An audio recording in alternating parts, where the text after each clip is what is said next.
ঠান্ডা ঠান্ডা দিনে এরকম শুটকি ভর্তা ঝাল ঝাল করে খেতে কিন্তু ভীষণ মজা লাগে। আর সাথে যদি শুটকি দিয়ে বেগুন দিয়ে সুন্দর করে একটা তরকারি থাকে তাহলে কিন্তু ভীষণ মজা লাগে।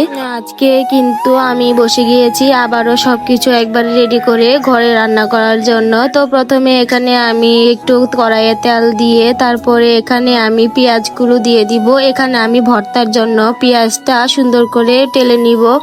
আর পেঁয়াজটা আমি সুন্দর করে টেলে নেওয়ার পর এদিকে আমি শুটকি মাছগুলো সুন্দর করে বেছে দিব, যে দেখবো কোনো কাঁকড়া আছে কিনা। যেহেতু এগুলো সমুদ্র থেকে মানে তুলে তারপরে এগুলো রোদে দেওয়া হয়, তো সাথে কিন্তু অনেক কাঁকড়া থাকে। যদি অনেকে কাঁকড়া খায়, কিন্তু আমরা তো কাঁকড়া খাই না, তাই কাঁকড়াগুলো বেছে ফেলে দিচ্ছিলাম। আর এইদিকে আমি এখানে সবগুলো ভালোভাবে টেলে আমি ব্লেন্ডারের জারে দিয়ে দিচ্ছি। পাটাই ভর্তা করতাম, কিন্তু আমার একটা অঘটন ঘটে গিয়েছে। পাটাটা যেহেতু নিচে আসিল, পাটাটার মধ্যে আমি গিয়ে দেখি ব্যাঙে উঠে লাফালাফি করতেছে। কিন্তু কি করব বলো, এতক্ষণের সময় কিন্তু আমার হাতে ছিল না, মেয়েটাও ঘুমে থেকে উঠে পড়বে। আর এইদিকে আমি তাই ব্লেন্ডার জারে খুব তাড়াতাড়ি করে আমি ব্লেন্ড করে নিচ্ছিলাম। তারপরে এখানে বেগুন আলু দিয়ে আমি কাচকি মাছ রান্না করব, খুব সুন্দর করে ভাজা ভাজা করব। সেই কারণে আমি কড়াইয়ে এখানে রসুন দিয়ে দিচ্ছি, তারপরে অনেকখানি পেঁয়াজ দিয়ে দিচ্ছি। আর এইদিকে আমি শুটকিগুলো খুব সুন্দর করে ভাজার পর ধুয়ে নিচ্ছি। আর এখন ব্লেন্ডার জারে দিয়ে দিচ্ছি। কে কেমন করে শুটকি ভর্তা করো অবশ্যই জানাবে। তো সবসময় অন্যরকম করে শুটকি রান্না করি, কিন্তু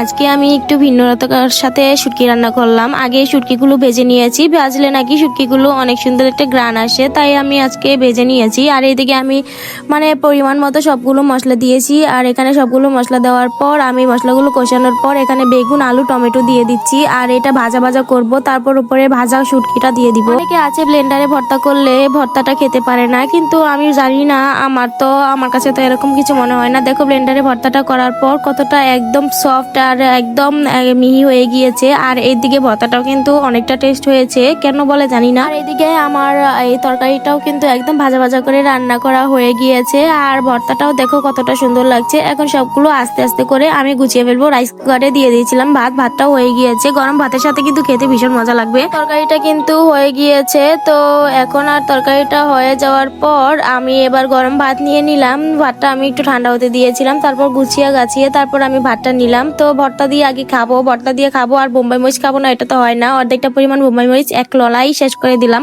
আর বিশ্বাস করো এতটা মজা হয়েছে সেটা তোমরা না খেলে বুঝবে না। আমার কাছে তো ভীষণ মজা লেগেছে। আর দেখো আমার খাওয়ার স্টাইল দেখে কেউ কিন্তু আবার কিছু বলো না, তো আমি এভাবেই খাই, তো আমার কাছে ভীষণ মজা হয়েছে। আর এইদিকে কিন্তু আমার বিড়ালকেও দিলাম একটু। তো কেমন লাগছে আজকের এই ভিডিওটা আর আমার রান্নাটা কেমন হয়েছে? আমি সবসময় এইভাবেই রান্না বান্না করি। আমি মানে কোনো কিছু এডিট করি না, আমি যা তোমাদেরকে তাই দেখানোর চেষ্টা করি। তো যদি আমার ভিডিওটা ভালো লাগে একটা লাইক করে দিবে, একটা শেয়ার করে দিবে। সবাই ভালো থাকবে, আল্লাহ হাফেজ।